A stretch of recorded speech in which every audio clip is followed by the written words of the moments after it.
স্থল গভীর নিম্নচাপের প্রভাবে সারা দেশে হালকা থেকে ভারী বৃষ্টিপাত হতে পারে। এদিকে বন্যা পূর্বাভাস কেন্দ্র বলছে বড় ধরনের বন্যার আশঙ্কা নেই। মানিক শিকদারের প্রতিবেদন। বঙ্গোপসাগরে সৃষ্ট নিম্নচাপটি গভীর স্থল নিম্নচাপে রূপ নিয়ে যশোর ও আশেপাশে এলাকায় অবস্থান করছে। এর প্রভাবে সিলেট, চট্টগ্রাম, ঢাকা, খুলনা বিভাগ সহ সারা দেশে বৃষ্টির সম্ভাবনা আছে। 250-টিরও বেশি ডিজাইন অপশন নিয়ে ওয়ালটন স্মার্ট ফ্রিজ, বোঝে আপনার প্রয়োজন।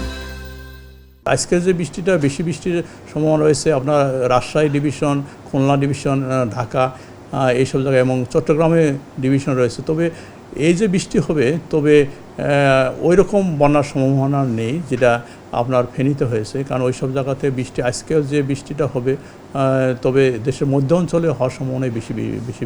অতিরিক্ত বৃষ্টির ফলে পাহাড়ি এলাকায় ভূমিধসেরও আশঙ্কা আছে। কক্সবাজার, খাগড়াছড়ি, চট্টগ্রাম এসব পাহাড়ি এলাকায় আমরা ভূমিধসের সম্ভাবনার কথা বলা হয়েছে, যেহেতু ওই সব জায়গাতে অতি ভারী বর্ষণ ইতিমধ্যে হয়েছে এবং আজকেও হওয়ার সম্ভাবনা রয়েছে। বন্যা পূর্বাভাস কেন্দ্র বলছে দেশের অভ্যন্তরে প্রায় সব নদ নদীর পানি বিপদসীমার নিচে আছে।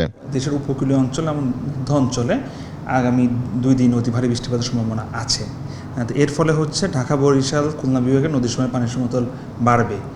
আর আমরা আরেকটা যেটা বলছি সেটা হচ্ছে যে চট্টগ্রাম, কক্সবাজার, বান্দরবান, খাগড়াছড়ি, ফেনী, কুমিল্লা, নোয়াখালী, লক্ষ্মীপুর এই জেলাগুলোর কতিপয় নিম্নাঞ্চল প্লাবিত হতে পারে।